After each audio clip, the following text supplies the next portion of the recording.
잉태하지 못하던 자의 노래, 이런 제목으로 말씀 드리겠습니다.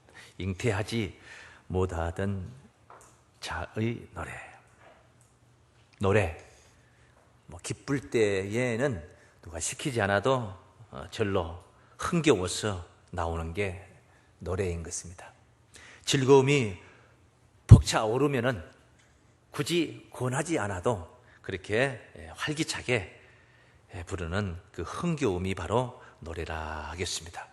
근데 오늘 노래할지어다, 잉태치 못한 자에게 노래할지어다 라고 말씀하시는 본문 말씀을 읽었습니다.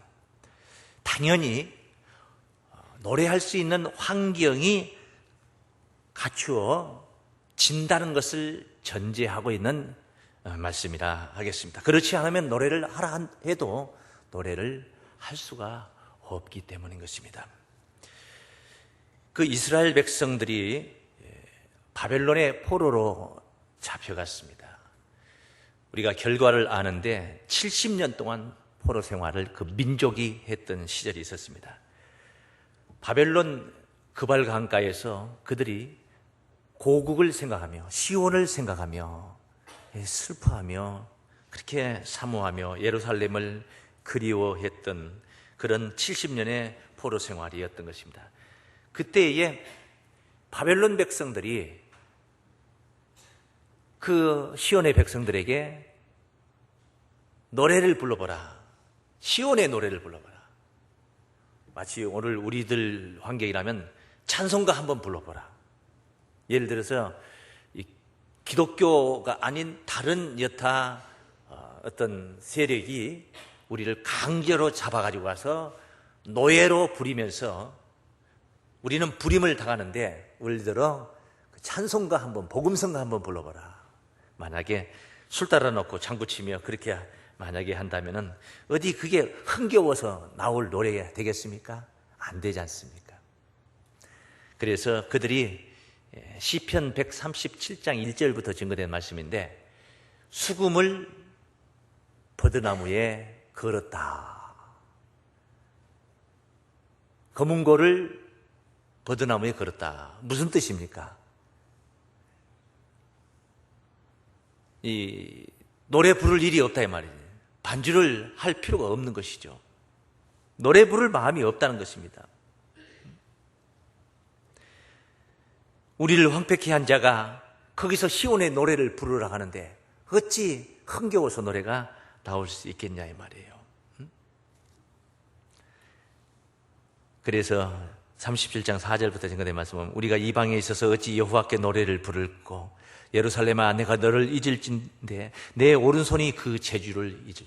내가 예루살렘을, 고국 그 예루살렘을 잊어버린다면 이 오른손의 재주를 잊는다는 것은 수금 타는 거 다 잊어버린다 이거예요. 노래 부를 일이 없는 거죠. 그러니 부르고 싶어도 부를 수도 없는 거고. 예루살렘아 내가 너를 잊을진데 내 오른손이 그 재주를 잊을지로다. 내가 예루살렘을 기억지 아니하거나 내가 너를 나의 제일 즐거워하는 것보다 지나치게 아니할진데 내 혀가 내 입천장에 붙을지로다. 너를 최고로 좋아하는 그 반열에서 너를 제어한다면 내 입천장에 혀가 붙을 것이다. 말을 할 말이 없을 거란 말이야. 할 말이 없어요. 무슨 말할 것이 있겠냐. 예루살렘 말고 또 무슨 말할 것이 있겠냐. 정말 한 속에서, 한서림 속에서 사는 자들이 어찌 흥겨운 노래를 부를 수 있겠습니까? 본문은 잉태도 못하는 여자에게 노래를 불러라. 잉태를 못하는 게, 여인이 잉태를 못하는 게 얼마나 서러울 일입니까? 그런데 노래를 불러라. 해결해 주겠다는 약속이 전제된 말씀인 줄로 믿습니다. 노래라는 거 말입니다. 또 잉태라는 거. 여인이 잉태하는 것은 입덧을 한다. 괴로울 일입니다. 참을미를 몇 시간 동안 하는 것도 힘든데 몇 개월 동안 계속 24시간 그냥 울렁울렁 한다면은 그 괴로울 일입니다. 그래도 그것을 극복합니다. 보이지 않는, 현실 속에는 없지만 어쨌든 기쁨이라는 게 있어요. 그 정도가 아니라 아이를 낳는 것을 가리켜서 구로라고 하면 구로, 생산하는 때 힘을 쓰는 걸 구로라고. 수고할 구자, 수고할 로자, 둘 다 수고한다는 뜻의 글자입니다. 구로한다. 악을 쓰고 배가 아파서 악을 쓰고 치면서 아기를 낳는 거예요. 얼마나 힘들어요. 그 낳는 순간에는 다시는 애기 안 낳겠다는 마음을 생각을 하게 되죠.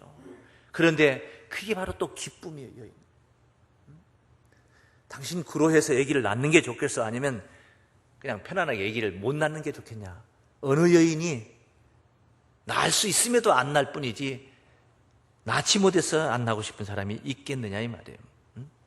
모든 여인이 자녀를 낳는 것은 어떠한 아픔과 고통이 있어도 그것은 기쁨인 것입니다. 믿습니까? 기쁨이에요. 오늘 우리들의 헌신, 봉사, 충성이 바로 어떠한 힘듦이 있다 할지라도 기쁨이 되어야 될 줄로 믿습니다. 그와 같아야 되는 거예요. 옛날 우리 어머니들은 말입니다. 지금 정서는 좀 안 맞습니다만 옛날 어머니들은 아들을 낳으면은 짧은 저고리를 입을 자격이 있는 사람. 아들도 못 낳는 여자가 짧은 저고리 입으면 그건 흉입니다. 저고리가 짧다는 건 뭘 얘기하는 거예요? 젖가슴을 내놔도 상관없단 말이에요. 예, 그런 이야기. 그래서 정말로 실제 짧은 저고리 이렇게 입고 다니는 동네방네 다 자랑스럽습니다. 아들 낳았다는 거죠. 그게 자녀를 낳는 여인의 모습인 거예요. 성경에 잉태하지 못했던 자가 노래를 하게 되는 이야기가 3건이 있는데 그 첫 번째가 사무엘의 어머니에 관한 이야기입니다. 사무엘의 어머니 한나가 노래를 부르게 된 이야기. 따라하십니다. 사무엘의 어머니 한나의 노래가 있다. 엘가나라는 사람이 있었는데 그 부인이 한나와 분인나라고 둘이 있었습니다. 그런데 이 한나는 자녀를 생산을 못해 무자하고 둘째 부인 분인나는 자녀를 낳아요. 그러니 이 한나가 얼마나 서럽겠습니까? 여기에다가 이 분인나라는 여자가 못돼가지고 자꾸 격동을 시키는 겁니다. 한나를 마음을 상하게 하는 거예요. 그렇지 않아도 마음이 상한데 자꾸 부하를 치려는 거예요. 그 엘가나라는 이 남편이 굉장히 한나를 사랑하고 그 한나를 보듬어 줬어요. 매년 하나님의 집 실로에 가서 제사를 드릴 때면은 엘가나가 분인나와 그 자녀들에게 다 분깃을 제사 드릴 분깃을 주고 한나에게는 배로 이렇게 줬던 배로 줬다고 해요. 그래도 한나가 기쁘질 않아요. 옆에서 약을 올리고 부활을 지르는데 뭐 여자가. 그래서 하나님의 집에 간 김에 거기서 성전에 들어가서 하나님께 기도를 했습니다. 하나님, 내게 아들을 주시면은 머리에 영원히 삭도를 대지 않고 이 아이를 하나님께 바치겠나이다. 서원제사를 드리는 거예요. 서원제사를. 그렇게 기도를 해서 얼마나 온통해가지고 울부짖으며 하나님께 매달리니 그래서 성경은 통했다고 그래요. 하나님과 통했다. 이렇게 통하기까지 기도를 하는데 그때 제사장 엘리가 그 광경을 보면서 이 여자가 술 취했나 보구나 이렇게 생각을 했어요. 이제 앞으로 술 좀 끊어라 그렇게만. 그래서 한나가 이제 내가 술 취한 게 아니다. 되게 온통한 여자라는 거. 자기의 실정을 얘기했더니 엘리가 격려를 해주고 축복을 합니다. 그리고 나서 이제 고향 라마로 자기 집 이제 제사 끝나고 가자마자 엘가나가 한나를 또 방에서 만나죠. 만나는데 그날이 장날이라 가는 날이 장날이라 잉태가 되어서 사무엘이라는 출중한 아들을 낳게 되는 거예요. 그리고 이제 사무엘이 젖을 떼고 나서 이제 한나가 또 실로의 제사를 드리러 가서 그 엘리 제사장에게 옛날에 기도했던 사람이라는 사정을 얘기하면서 그 아이를 하나님의 집에 드리게 됩니다. 그게 사무엘입니다. 그가 사무엘이에요. 얼마나 기뻤겠습니까? 한나가 한이 서렸던 세월 속에서 하나님의 사명자를 낳게 된 거예요. 그래서 한나가 그때 부른 노래가 있는데 그 이야기를 한 겁니다. 사무엘상 1장 2장 말씀으로 보시죠. 사무엘상 2장 1절 말씀을 보시면은 한나가 기도하는 이야기죠. 한나가 기도하여 가로되, 이게 노래입니다. 내 마음이 여호와를 인하여 즐거워하며 내 뿔이 여호와를 인하여 높아졌으며 내 입이 내 원수를 향하여 크게 벌렸으니 이제 입을 벌릴 수가 있는 거예요. 이는 내가 주의 구원을 인하여 기뻐함이니이다. 너무너무 기뻤던 거예요. 그리고 여기 4절부터 증거된 말씀 보면 용사의 활은 꺾이고 넘어진 자는 힘으로 띠를 띠도다. 넘어졌던 자가 말입니다. 일어났다 이거예요. 힘으로 띠를 띠. 유족하던 자들은 풍요로웠던 자들의 양식을 위하여 품을 팔고 줄이던 자들은 다시 줄이지 않도다. 전에 잉태치 못하던 자는 7을 낳았고 많은 자녀를 둔 자는 쇠약하도다. 완전 반전이 되는 거예요. 반전이 되는 거예요. 뒤집어진 겁니다. 세상 뒤집어진 겁니다. 그러면서 6절에 하나님은 죽이기도 하시고 살리기도 하시며 하나님은 음부에 내리기도 하시고 올리기도 하시는도다. 할렐루야. 사무엘을 낳은 한나가 그 잉태치 못한 자가 이렇게 이제 노래를 부르게 되는 이야기를 성경은 논하고 있는 것입니다. 얼마나 행복했겠습니까? 이런 배경을 가지고 오늘 본문을 논하고 있습니다. 두 번째 또 배경이 있지요.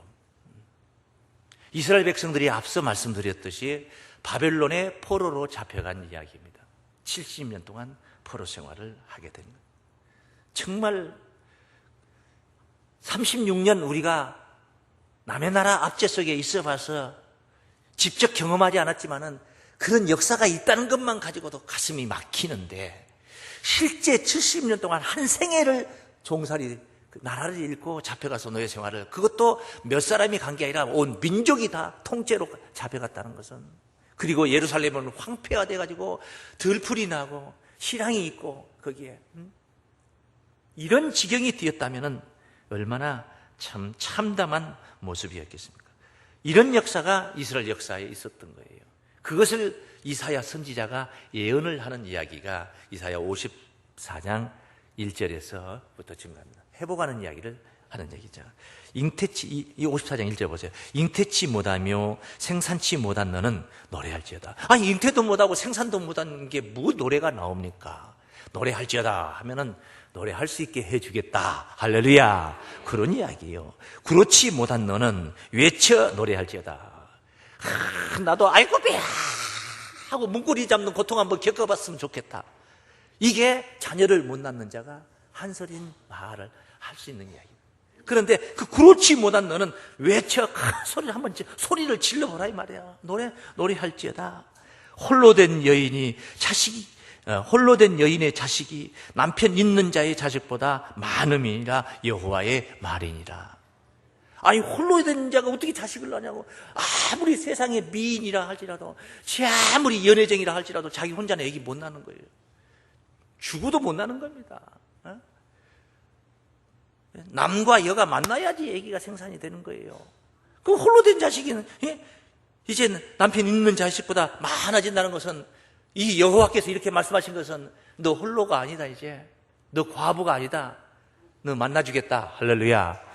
이스라엘 백성들이 하나님이 떠나버리니까 바벨론의 포로가 된 것은 바벨론이 강해서만이 문제가 아니고 예루살렘이 이스라엘이 약해서만이 문제가 아니요, 하나님이 이스라엘과 예루살렘과 하나가 돼서 부부지간과 같이 그렇게 돌봐주셨는데 이들이 범죄하니까 하나님이 떠나가 버린 겁니다. 나 몰라라 하고 가버리니까 버려지니까 세상에 강한 힘들이 와서 이스라엘을 유린하게 되는 이야기예요. 그런데 이제 노래하라 이 말은 하나님이 다시 와주겠다. 예? 홀로 된 여자를 그냥 그렇게 방치하지 않겠다 하는 그런 말씀이 들어있는 거예요. 2절 말씀을 보시면은 네 장막터를 넓히며 네 처소의 휘장을 아끼지 말고 널리 펴되 너의 줄을 길게 하여 너의 말뚝을 견고히 할지어다. 이는 네가 좌우로 퍼지며 네 자손은 열방을 얻으며 황폐한 성읍들로 사람 살 곳이 되게 할 것임이라. 이렇게 약속을 하신 거지. 하나님께서 이렇게 해주겠다. 거기 4절 말씀에 뭐래? 두려워 말라. 네가 수치를 당치 아니하리라. 놀라지 말라. 네가 부끄러움을 보지 아니하리라. 네가 청년의 때에 수치를 잊겠고 과부 때의 치욕을 다시 기억함이 없으리니 이는 너를 지으신 자는 네 남편이시라. 그 이름은 만군의 여호와시라. 할렐루야. 하나님이 남편이란 말이에요. 너 홀로 되어 있는데 이제 내가 남편이 너를 안아주겠다 이 말이죠. 자녀를 많이 생산하고 황폐된 성읍들이 다시 회복이 돼서 사람 살 곳이 돼서 장막타가 막 넓어지고 줄을 길게 뻗어서 말뚝을 박아라. 경계를 넓게 해라 말이에요. 조금 있으면 더 좁아진다. 이제 사람이 밀도가 높아지니까 땅이 좁으니까 넓게 자리를 잡아라. 이렇게 홀로 된 여인이 자식이 많아지는 이야기예요. 무슨 이야기입니까? 씨를 주시겠다는 말씀이에요. 할렐루야. 씨를 주신다는 거예요. 하나님이 씨를 주시겠다는 거예요. 남편이 만나 주시겠다는 것이에요. 만나 주시겠다는 거예요. 미가서 4장에서 또 증거를 이런 이야기를 하고 있습니다. 10절 말씀에 딸 시온이여 해산하는 여인처럼 애써 구로하며 나을지어다. 딸 시온이여 이스라엘 하나님의 백성을 이야기합니다. 해산하는 여인처럼 애써 악을 쓰면서 소리 지르면서 나을지어다. 세상에 여자가 그 악을 쓰면서 막 오만 악을 쓰는 소리가 평소 같으면 그것은 신뢰입니다. 신뢰. 옛날 시대에 우리 정서로 본다면. 그런데 아기를 낳을 때는 상관없어. 시아버지고 뭐고 없어요. 시어머니 핍박 이런 거 없어. 상관없어. 예? 아무 신경 쓸 것 없어. 성질나면 남편도 이놈아 너 때문에 내가 이렇게 고생한다 말해도 상관이 없어요. 맞아. 그 말이 맞아. 예서 구로하며 나을지다. 이제 네가 성읍에서 나가서 들에 거하며 바벨론까지 이르러 포로 생활하는 거야. 거기서 구원을 얻으리니 여호와께서 거기서 너를 너희 원수들의 손에서 속량하여 내시리라. 이제 많은 이방이 모여서 너를 쳐 이르기를 시온이 더럽게 되며 그것을 우리 눈으로 바라보기를 원하노라 하거니와 그들이 여호와의 뜻을 알지 못하며 그 모략을 깨닫지 못한 것이라. 여호와께서 곡식단을 타작마당에 모음같이 그들을 모으셨나니 딸 시온이여 일어나서 칠지에다. 내가 네 뿔을 철같게 하며 네 굽을 놋같게 하리니 네가 여러 백성을 쳐서 깨뜨릴 것이라. 이스라엘 백성이 바벨론에 저기 포로로 잡혀가가지고 거기서 망해버린 줄 알았어요. 열방 사람들은 그 유대 민족들 아무것도 아닌 것들이더라고. 그들의 하나님이라는 게 있긴 하느냐? 그 하나님의 섭리를 몰랐다는 거예요. 이 이스라엘 민족들을 거기에 보내가지고 그렇게 고생을 시켜가지고 사람 되게 만들고 진정한 신자가 되게 만들기 위해서 그렇게 그런 환경을 주셨는데 이 세상 사람들은 그런 걸 모른다는 거예요. 거기서 나올 때 어떻게 됩니까? 뿔이 철 같고. 여러분 뿔이 철 같다고 생각해보세요. 짐승 뿔이 철로 되어 있다고요. 못 이길 짐승이 어디 있겠냐고. 굽이 놋같이 생겼다. 여러분 말이 많이 뛰고 달리니까 말 굽에다가 박잖아요. 철 박잖아요. 옛날에 소 달구지 끓는 거 보면 장날 30리 20리 밖에 길을 갔다가 짐 싣고 오는 신발을 신겠어요. 소에도 신발을 신겨요. 우리 조상들은 다 생각이 참 많으시네. 정이 많은 사람들. 집신을 이렇게 소에게 가면서 또 갈아 신기고 집신 소에게도 굽이 달아지면 소가 아프잖아요. 그렇게. 그래 시온이 이렇게 다시 흥왕할 것을 믿습니까? 시온이 흥왕할 것을 그렇게 섭리하고 있는 것입니다. 따라하십니다. 시온의 흥왕을 노래하는 이스라엘의 노래가 있다. 할렐루야. 시온의 흥왕을 노래하는. 시온이 흥한다. 이걸 이사야서 66장 7절에서 9절까지 증거된 말씀 보면 시온은 구루하기 전에 생산하며 고통을 당하기 전에 남자를 낳았으니 이러한 일을 들은 자가 누구며 이러한 일을 본 자가 누구니요? 나라가 어찌 하루에 생기겠으며 민족이 어찌 순식간에 나겠느냐? 그러나 시온은 구루하는 즉시에 그 자민을 순산하였도다. 여호와께서 가라사대 내가 임산케 하였은즉 해산케 아니하겠느냐? 하나님이 임신시켰고 하나님이 해산시킨다 이 말이에요. 믿습니까? 이게 영적인 이야기를 하는 거예요. 어떤 한 여인이 자녀를 낳는 이치와 같이 그렇게 진리의 하나님이 바로 민족을 이룬다는 그런 민족을 낳는다는 이런 약속을 언급하고 있는 말씀입니다. 참으로 자민을 순산하는 이 놀라운 역사가 오늘 여러분들에게도 있기를 원합니다. 전도 못해서 한이 서려서 울부짖는 성도님들이 있습니까? 올 한 해 동안 열심히 전도하시고 이번 달 성회에도 전도 많이 하셔서 한풀이 하는 그런 성회가 되시기를 바랍니다. 세 번째, 잉태하지 못하던 자가 노래하는 이야기의 배경이 있습니다. 오늘 우리와 직접적인 관련이 있는 이야기입니다. 아브라함의 아내 사라라는 여자가 있었습니다. 아브라함의 믿음의 조상 아브라함의 아내 사라가 있었는데 이 사라를 빙자해서 자유자가 부르게 되는 노래 이야기, 그런 이야기를 성경에서 논하고 있습니다. 따라하십니다. 아브라함의 아내 사라를 빙자한 자유자의 노래가 있다. 아브라함의 아내 사라.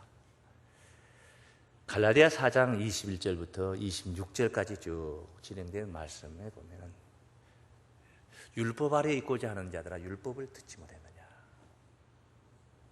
기록된 바 아브라함에게 두 아들이 있으니 율법 아래에 있고자 하는 자들에게 지금 교훈하는 경계하는 말씀이에요. 아브라함의 두 자녀를 논하고 하지 않은 것이 아니라 율법 아래에 있고자 하는 자들에게. 그 아브라함이 두 자녀가 있으니 하나는 자유하는 여자에게서 하나는 계집종에게서 났다. 그러니까 자유하는 여자는 사라고 아브라함의 아내 사라 본부인이고 계집종은 누구냐? 사라가 데리고 있는 몸종 하갈이라는 여자. 이게 역사적인 이야기가 있는 거죠. 창세기 16장 17장에 증거된 말씀들이죠. 이렇게 자유하는 여자와 종의 계집종이 있었는데 계집종에게서는 육체를 따라 낳고 자유하는 여자에게서는 약속으로 말미암았나이다. 이 소리를 왜 하는 거예요 지금? 율법 아래에 있고자 하는 자들을 무언가 깨우치려고 하는데 이것은 비운이 그래서 그 아브라함의 가문, 아브라함의 가정에서 일어난 사건을 빙자를 하고 있는 거예요 지금. 비유를 하고 있는 겁니다. 그 사건을 비유해서 율법 아래에 있고자 하는 자들을 지금 경계시키는 이야기예요. 왜 율법 아래에 있고자 하느냐? 복음이 왔는데 예수께서 메시아가 하늘 진리 천국 복음을 가지고 왔는데 왜 율법 아래에만 계속 붙어서 거기에 구원이 있는 줄 알고 있느냐? 왜 착각하고 있느냐? 그 얘기를 좀 하는 거예요.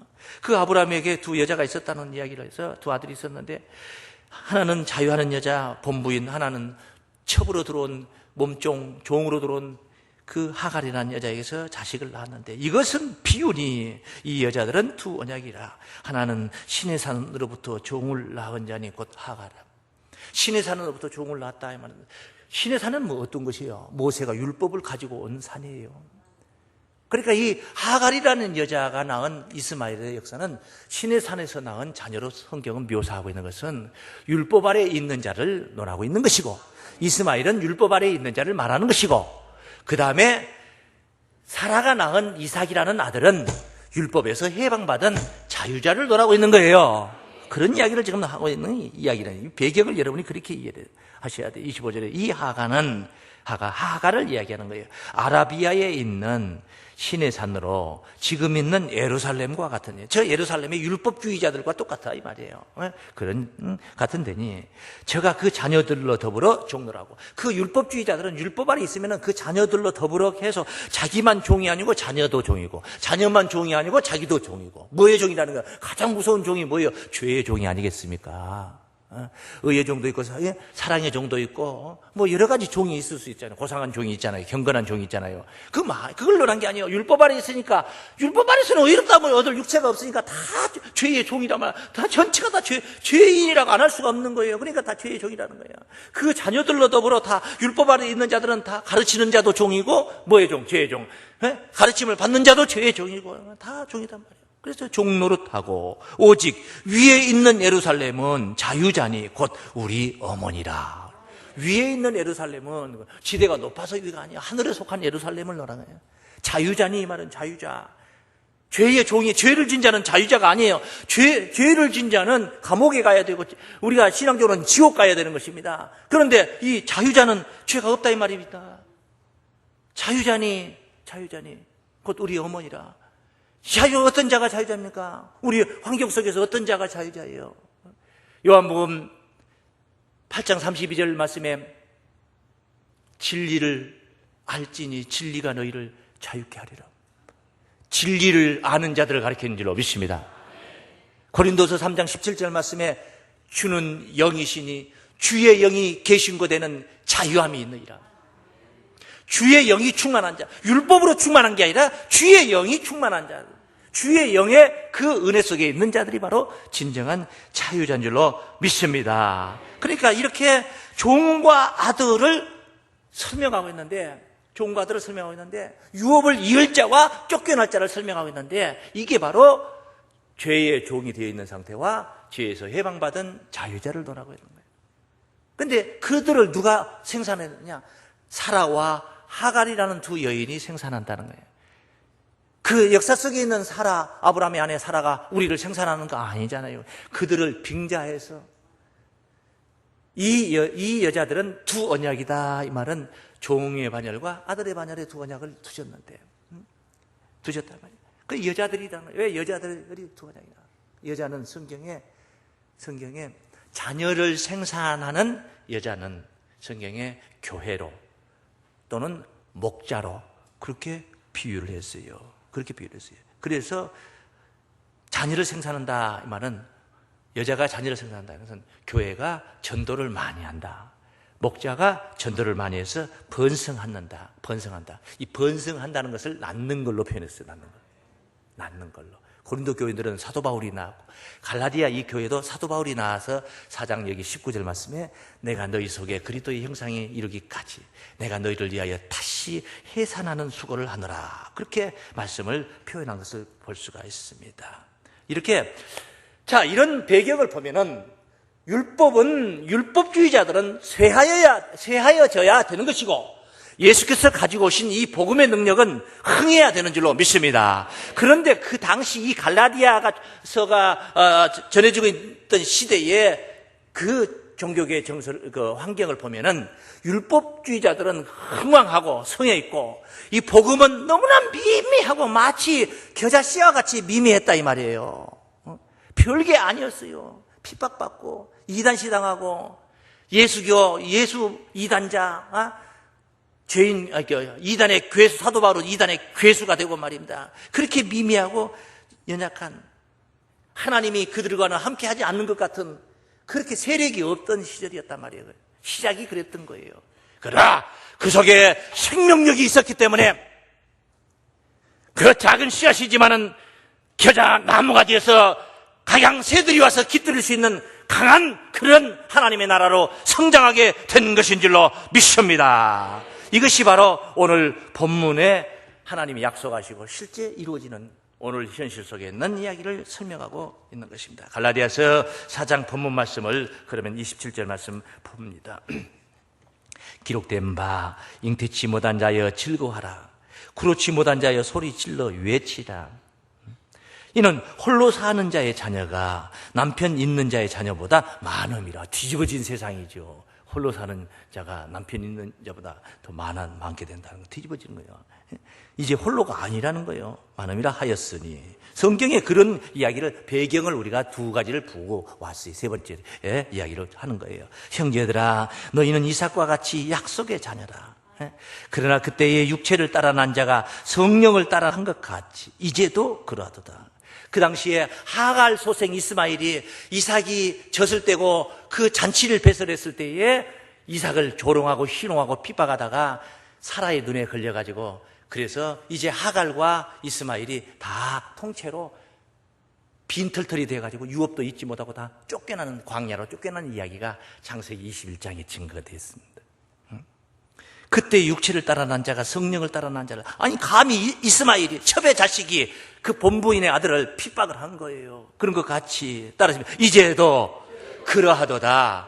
죄의 종들이, 율법 아래 있는 죄의 종들이 복음 안에서 은혜 속에 하나님의 아들의 권세를 누리는 이 하나님의 백성들을 핍박한다 이 말입니다. 말씀을 따라가지도 않는 것들이 말씀 중심의 신앙인들을 핍박한다는 것입니다.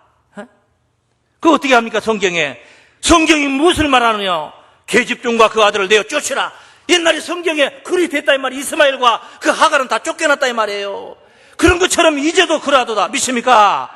계집종 아들을 쫓아내란 말이에요. 계집종의 아들이 자유하는 여자의 아들로 더불어 유업을 얻지 못하리라. 할렐루야. 그런즉 형제들아, 우리는 계집종의 자녀가 아니요 자유하는 여자의 자녀니라. 할렐루야. 성령으로 난 자들이 되시길 바랍니다. 성령의 감동으로 기록된 하나님의 말씀을 깨닫고 말씀 중심의 신앙이 되셔서 죄의 종이 아니라 죄에서 해방받은 예수 안에 있는 은혜와 진리 안에 있는 은혜 안에 있는 성도들로 구원받으시길 주의 이름으로 축원합니다. 거룩하신 하나님 아버지 감사합니다. 잉태치 못한 자들이 노래를 부르게